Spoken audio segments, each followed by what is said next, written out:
In this video, we came to know about the atomic properties और periodic properties.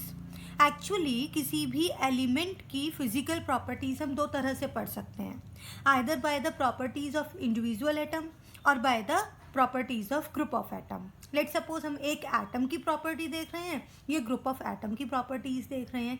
It's mean there are two ways. अगर हम property of individual atom देखते हैं, just like we can say about the atomic radius. अगर मैं atomic radius की बात करूंगी तो वो भी एक पर्टिकुलर एटम के लिए ही मेजर होगी. Ionic radius, ionisation enthalpy, electron gain enthalpy, electronegativity,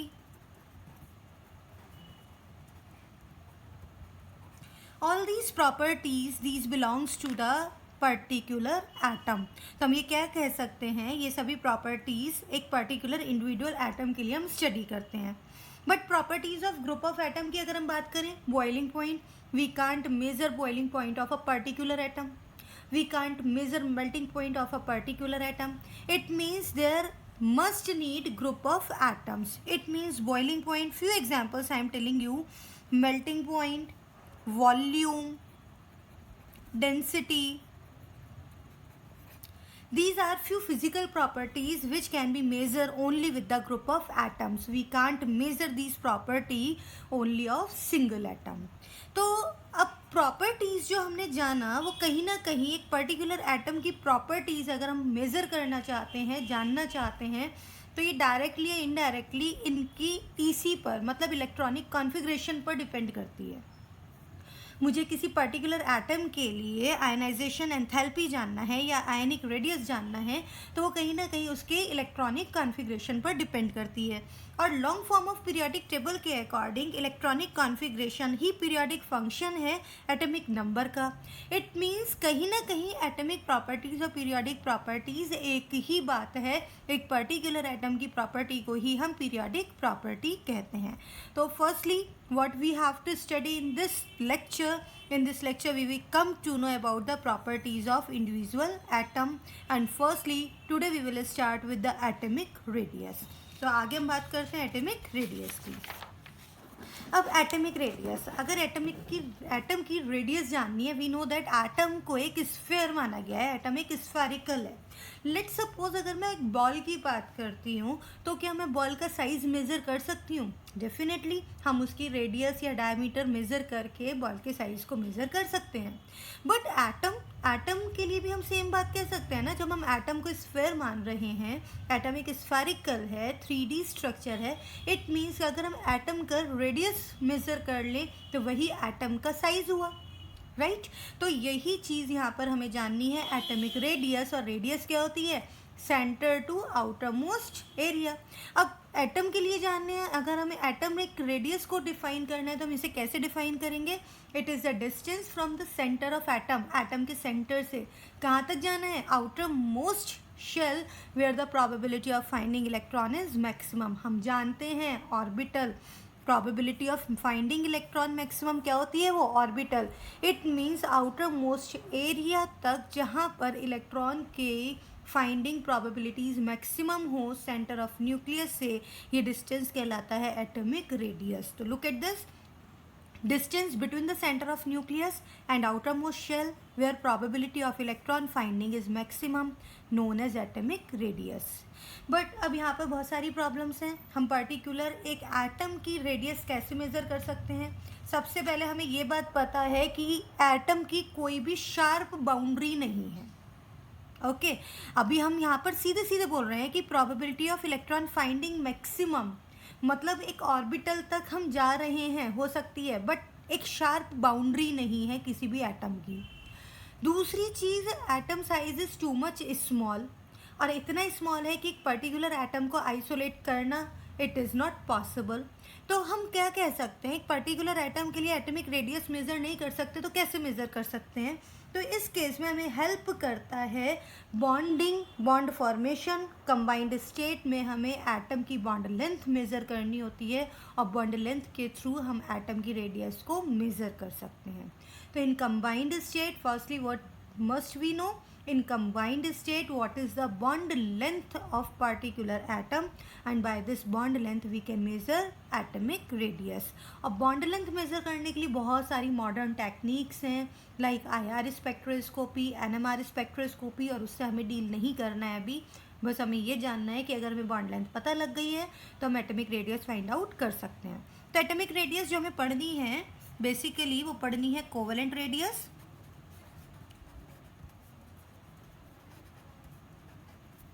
second पढ़ना है मेटेलिक रेडियस, और थर्ड पढ़ना है van der Waals radius. We will study about these three: covalent, metallic and van der Waal radius. तो firstly we start with the covalent radii. Covalent radii name से ही clear हो रहा है, it means bond is covalent. Let's suppose मैंने कहा H2. H2 का मतलब क्या हुआ? Covalent bond is formed between the orbitals like this. अब यहाँ पर ऑर्बिटल्स की शेयरिंग से बॉन्ड बन रहा है कोवेलेंट बॉन्ड. ये पहला हाइड्रोजन एटम, ये दूसरा हाइड्रोजन एटम, ये इनके न्यूक्लियस. इन दोनों न्यूक्लियस के सेंटर को अगर मैं ये मिला दूँ इस तरह से, ये वाला जो डिस्टेंस है, ये डिस्टेंस क्या कहलाता है? This distance is known as bond length, right. और अगर इस बॉन्ड लेंथ का हाफ ले लिया जाए, this half of the bond length of the two bonded covalently atoms, this is known as covalent radii. That's clear? आपको क्या बोला मैंने? बॉन्ड लेंथ, किसकी बॉन्ड लेंथ लेनी है? दो कोवेलेंटली बॉन्डेड एटम्स की बॉन्ड लेंथ का हाफ, ये कहलाता है कोवेलेंट रेडियस. तो ध्यान रखना है, it is defined as half of the distance between centre of nuclei of two like bonded atoms by single covalent bond. जो सिंगल कोवेलेंट बॉन्ड से बॉन्डेड एटम्स हैं, लाइक एटम्स हैं, उनकी बॉन्ड लेंथ का half, this is known as covalent radius. अब covalent radius, अभी मैंने आपसे बोला just suppose hydrogen, in case of hydrogen, अगर मैं हाइड्रोजन मॉलिक्यूल की बात करती हूँ तो bond length between hydrogen and hydrogen it is 0.74 angstrom. मतलब ये जो बॉन्ड लेंथ है ये 0.74 एंगस्ट्रॉम है. तो क्या मैं इसकी रेडियस फाइंड आउट कर सकती हूँ? आर कोवेलेंट क्या हुआ? It is half of the bond length. It means it equals to 0.37 angstrom. तो क्या मैं यहाँ से इस जो पूरा मैंने अभी ये आपको करके दिखाया, क्या इससे हम कोवेलेंट रेडियस के लिए फॉर्मूला डेवलप कर सकते हैं? बिल्कुल कर सकते हैं. देखिए कैसे. क्या हुआ? Inter nuclear distance between two bonded atom, इसे हम बोलते हैं बॉन्ड लेंथ. तो ये inter nuclear distance, inter nuclear का मतलब न्यूक्लियस और न्यूक्लियस के बीच का distance. Inter nuclear distance between two bonded atom it is known as bond length, right. अब मुझे बताना है कोवेलेंट रेडियस. तो आर कोवेलेंट क्या हुआ? Bond length over half. It is formula for covalent radius, it is bond length bye 2. Now one more example. Let's suppose मैंने आपसे कहा क्लोरीन मॉलिक्यूल है.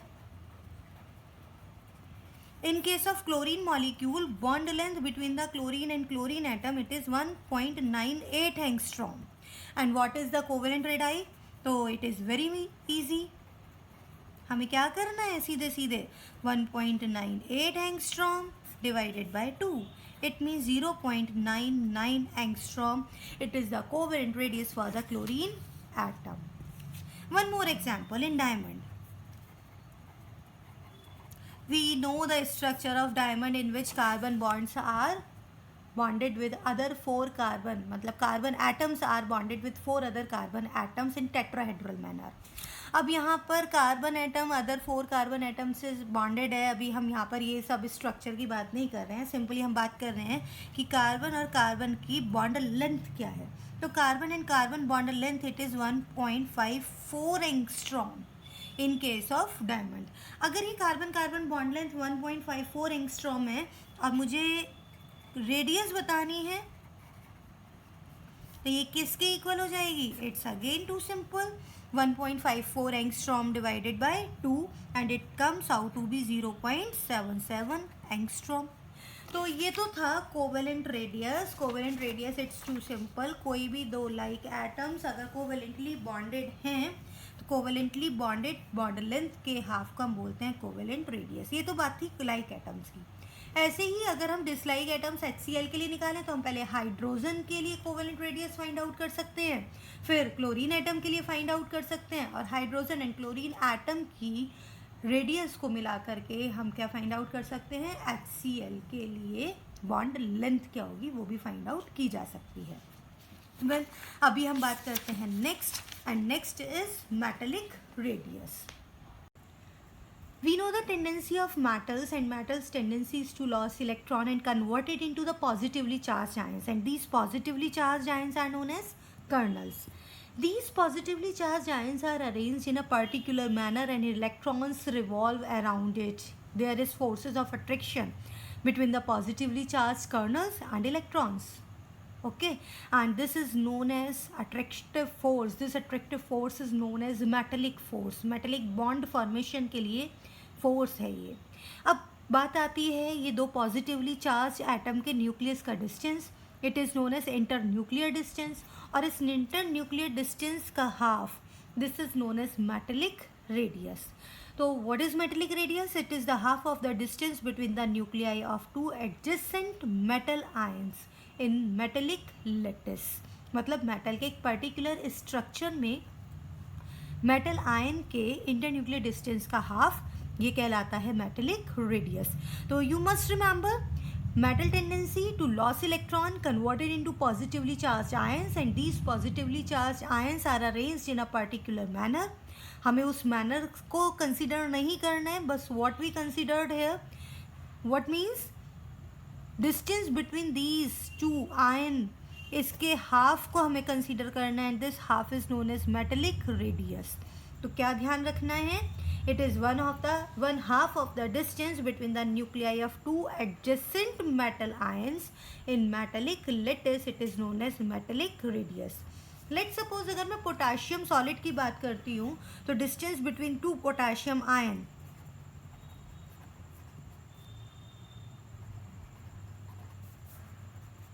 for potassium solid distance between two potassium ion it is approx 4.62 angstrom. तो what is its radius? metallic radius कितना हुआ? it is 4.62 by 2. it's mean 2.31 angstrom. okay, तो ये था metallic radius. and after metallic radius now we talk about the van der Waals radius. van der Waals radius चलिए हम example लेते हैं chlorine का. क्लोरीन मॉलिक्यूल की अगर मैं बात करती हूँ तो this is the chlorine molecule जिसमें एक एक इलेक्ट्रॉन की शेयरिंग होकर के क्लोरीन मॉलिक्यूल इस टाइप से बनता है. अभी हमने कोवेलेंट रेडियस की बात की. इट मीन्स दोनों क्लोरीन एटम के न्यूक्लियस के डिस्टेंस का half, it means I can say bond length का half, it is known as covalent radius. ये कहलाएगी आर कोवेलेंट. ये तो मैंने बात की थी क्लोरीन मॉलिक्यूल की, सिर्फ एक मॉलिक्यूल था. But I talk about the chlorine gas. In chlorine gas number of chlorine molecules will be present. अब ये नंबर ऑफ क्लोरीन मॉलिक्यूल्स कैसे एक दूसरे के साथ कौन से फोर्स के थ्रू अटैच्ड हैं? This force is known as van der Waals force. अब देखिए कैसे. Let's suppose it is the first molecule of chlorine, it is another molecule of chlorine, this one is another molecule of chlorine. There must be so many molecules of chlorines like this. okay, ये जो radius हुई ये कहलाएगी covalent radius. this one is covalent radius. every chlorine molecule has covalent radius.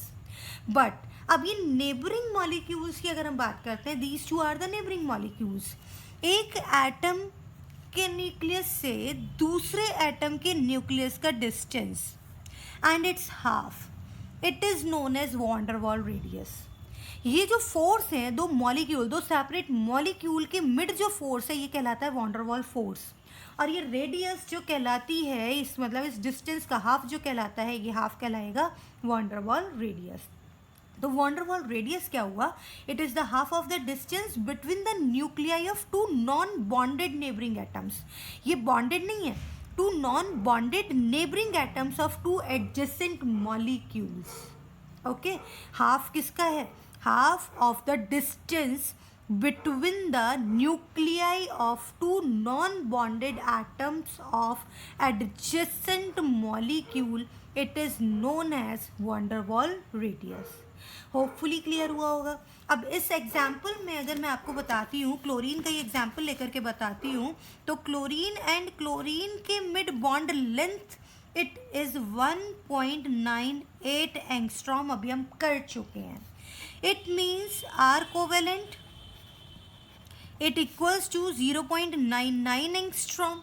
Okay, but जो ये covalent के से अगर हम बात करें van der Waal रेडियस की, इन दो एटम्स के न्यूक्लियस की डिस्टेंस की, दिस डिस्टेंस इज 3.6 एंगस्ट्रॉम. अगर ये डिस्टेंस 3.6 एंगस्ट्रॉम है तो आर van der Waal क्या हो जाना है? 3.6 angstrom divided by 2. It means 1.8 angstrom. Now look at this.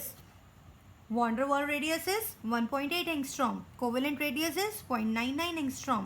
Which is higher? Obviously, van der Waal radius is higher. Forces are weak. Forces weak हैं तो molecule separate होंगे, दूर होंगे, distance ज़्यादा होगा. डिस्टेंस ज़्यादा होने का मतलब रेडियस भी हायर होगी. That's clear. तो van der Waal radius hopefully clear हुआ होगा.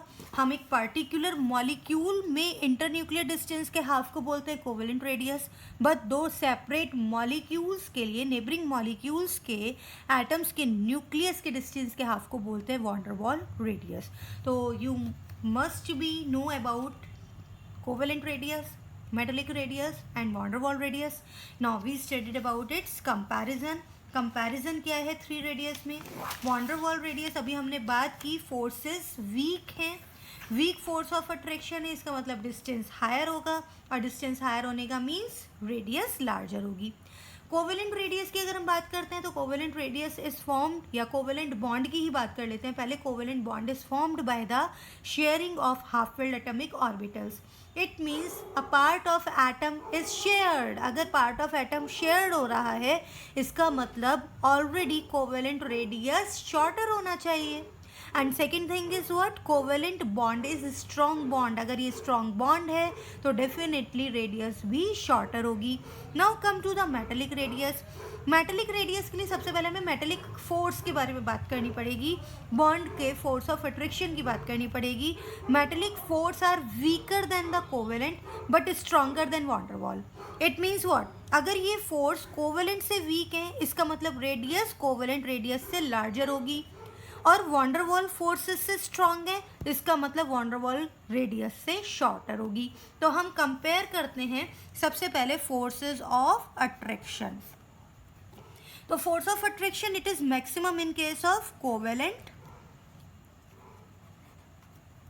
Then metallic and then van der Waal.